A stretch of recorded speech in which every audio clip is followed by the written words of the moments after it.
வாழ்க்கையில நம்ம கிராட்டிடியூடுங்கிறது ரொம்ப ரொம்ப முக்கியம்.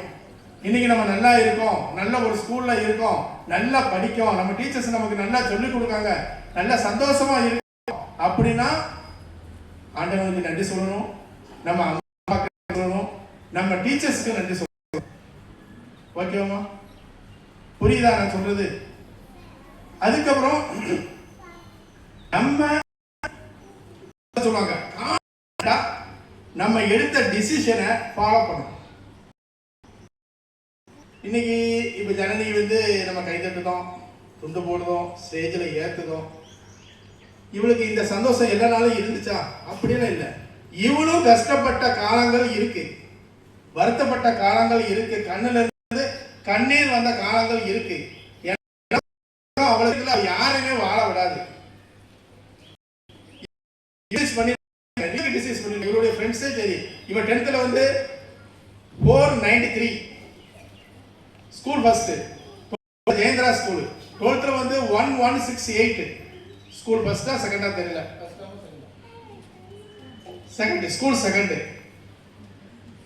அப்ப எல்லாருமே இவளோட சேர்ந்த கொரியா மார்க் எடுத்தவங்க எல்லாம் இன்ஜினியரிங் போகணும், ஐடி ஃபீல்டு போகணும், அது இதுன்னு சொல்லிட்டு எல்லாரும் கோயம்புத்தூர்ல போய் படிக்கணும், சென்னையில போய் படிக்கணும், பெங்களூர்ல போய் படிக்கணும் போது இவ ஒரு டிசிஷன் எடுத்தா. நான் பிஎஸ்சி பிசிக்ஸ் படிக்க போறேன், எம்எஸ்சி பிசிக்ஸ் படிக்க போறேன், பிஎட் படிக்க போறேன், நான் ஒரு டீச்சரா ஆக போறேங்கிற ஒரு டிசிஷன் யாரை கேட்டு எடுக்கல, அவளே அவ எடுத்தா. இதுதான் உலகம். அதுக்கப்புறம் அவன் ஃப்ரெண்ட்ஸ் எல்லாம் நிறைய கிரிட்டிசைஸ் பண்ணாங்க, அவங்க அம்மாவை கிரிட்டிசைஸ் பண்ணாங்க, நிறைய பேர் கிரிட்டிசைஸ் பண்ணாங்க. ஏன் அவன் நல்லா படிக்கக்கூடிய பிள்ளையத்துக்கு பிஎஸ்சி பிசிக்ஸ் படிக்க வைக்கீங்க அப்படி இப்படின்னு நிறைய பேர் சொன்னாங்க. அவங்க அம்மா கூட சில சமயம் வருத்தப்பட்டிருக்காப்ல என்கிட்ட. ஆனா இவன் எந்த வருத்தமும் இல்லை. அவ போற பாதையில அவளுக்கு ஒரு பெரிய நம்பிக்கை இருந்து, அடிச்சிருவோம், நம்ம அச்சீவ் பண்ணிடுவோம் அப்படிங்கிற ஒரு அச்சீவ்மெண்ட்டுக்காக அவ உட்கார்ந்து இருந்தா. நிறைய கிரிட்டிசைசேஷன் அவளுக்கு அவன் மேல, இந்த கால்பாறை பண்ண மாட்டாங்க, வேலையே கிடைக்காது அப்படிங்கிற ஒரு சூழல் இருக்கும்போது கடைசி வரை ஒரு நம்பிக்கையா உட்காந்து படிச்சுக்கிட்டே இருந்தா. இன்னைக்கு அடிச்சு இந்த நாளுக்காகத்தான் 3 வருஷத்துக்கு முன்னாலே 4 வருஷத்துக்கு முன்னாலே திட்டம் போட்டு பார்க்க அமைதியா இருப்பாங்க. ஒரு தலைமைத்துவம் எப்படிங்கிறது, தலைமை அமைதியா இருக்கிறதா தலைமை. ஆனா தான் நினைக்கிறத கரெக்டா செய்வாங்க, கரெக்டா பிளான் பண்ணுவாங்க. ஒவ்வொரு ஸ்டெப்பையும் இன்ச் பை இன்ச்சா நகர்ந்து இன்னைக்கு நமக்கு அதனுடைய அருமைங்கிறது இப்ப தெரியாது, உங்க குழந்தைகளுக்கு தெரியாது. ஒரு பிஜி டிஆர்பில ஸ்டேட் ஃபர்ஸ்ட் எடுத்திருக்கிறது சாதாரண விஷயம் கிடையாது, ஒரு மிகப்பெரிய விஷயம். இன்னைக்கு காலையில வாட்ஸ்அப்ல நான் ஒரு மெசேஜ் பார்த்தேன். ஒரு பெரிய பெரிய ஆபீசர்ஸ் எல்லாருமே நிறைய பேர் உட்கார்ந்துருக்காங்க. வயசு என் வயசு இருக்கும், 50 வயசு, 55, 60 எல்லாமே உட்கார்ந்துருக்காங்க. ஒரு 50 பேர் உட்கார்ந்துருக்காங்க, நிறைய பேர் உட்கார்ந்துருக்காங்க. அப்போ ஒரு 24 வயசு பொண்ணு வாரா, சுடிதார் போட்டு தான் வராப்புல. எல்லாரும் எந்திரிச்சு கையெடுத்து கும்பிடுறாங்க, ஏன்னா அவங்க கரெக்டர். கல்வி மிகப்பெரிய விஷயம். கல்வி ஓட்டிலிருந்து புடுங்கவே முடியாது. அதாவது சொல்லுவாங்க, கல்வின்னா செல்வம்பாங்க, அடுத்தது அணிகலன்பாங்க, வீட்டில் உள்ள விளக்கு அப்படிம்பாங்க, நிறைய விஷயங்கள் சொல்லுவாங்க. என்னைய பொறுத்தவரை கல்விங்கிறது பாதுகாப்பு. உன்னை யாராலும் அசைக்க முடியாது. நீ ஒரு கல்வியை நீ நல்லா படிச்சு பெரிய லெவலுக்கு போனேன்னா உன்னைய யாராலையும் அசைக்கவே முடியாது.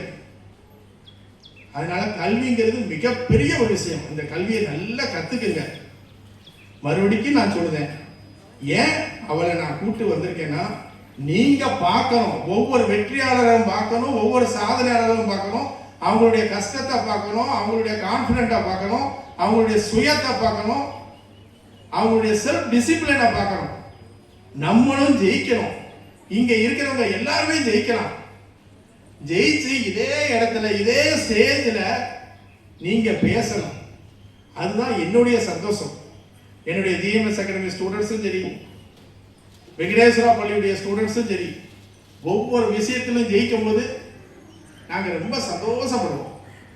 டீச்சர்ஸ், உங்க டீச்சர்ஸ் எடுத்துக்கங்களேன், உங்களை உட்கார வச்சுக்கிட்டு அவங்க நின்றுக்கிட்டே பாடம் எடுப்பாங்க. கவனிச்சிருக்கீங்களா? என்னைக்காச்சும் உட்கார்ந்துருக்காங்களா? நீங்க உட்கார்ந்துருக்கீங்க, அவங்க என்ன செய்தாங்க? நின்றுட்டு பாடம் எடுக்காங்க, நின்றுட்டு பாடம் எடுக்காங்க, அந்த இடத்திலேயே இருக்காங்க. ஆனா நீங்க என்ன செய்வீங்க? மேல மேல போய்கிட்டே இருக்கீங்க.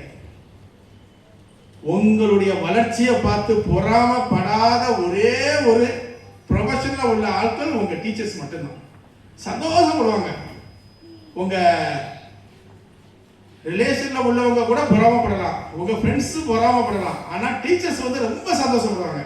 என் பையன் என் புள்ள இன்னைக்கு இவ்வளவு பெரிய இதுல இருக்கான், ஆர்டிஓவா இருக்கான், சப் கலெக்டரா இருக்கான், டிஎஸ்பியா இருக்கான் அப்படின்னு சந்தோஷப்படக்கூடிய ஒரு முக்கியமான ப்ரொஃபஷன்ல இன்னைக்கு எங்க டீச்சர்ஸ் எல்லாருமே இருக்காங்க. கடுமையா ஒர்க் பண்ணுதாங்க. ரொம்ப சந்தோஷமா இருக்கு. மறுபடியும் சொல்லுங்க, ஜனனி மாதிரி நீங்க எல்லாருமே முன்னேறணும், பெரிய ஆளா ஆகணும், இந்த ஸ்டேஜில் ஏறணும், இந்த ஸ்டேஜில் பேசணும். இப்ப இந்த பக்கத்தில் உட்கார்ந்துருக்கிறது நம்ம தாளாளர் ருக்மிணி பிரியாவும் காம்படிட்டிவ் எக்ஸாம் எழுதி state bank, Indian bank, oriental bank of commerce, அடுத்தது கனரா பேங்க், இஎஸ்ஐ, இவ்வளவு விஷயங்களும் அச்சீவ் பண்ணியிருக்காங்க. ஓசி கேண்டிடேட், ரெண்டு பேருமே ஓசி கேண்டிடேட். ஓசி கேண்டிடேட்டுங்கிறது கொஞ்சம் அவங்க நிறைய மார்க் எடுத்தா தான் வேலை கிடைக்கும். ஸோ அந்த ரெண்டு பேர்கிட்ட இருந்தால் நீங்கள் நிறைய படிச்சுக்கலாம். ரெண்டு பேரும் கஷ்டப்பட்டுருக்காங்க, இன்னைக்கு ஜெயிச்சு உட்காந்துருக்காங்க. நீங்களும் ஜெயிக்கணும். ஓகேம்மா, தேங்க்யூ வெரி மச்.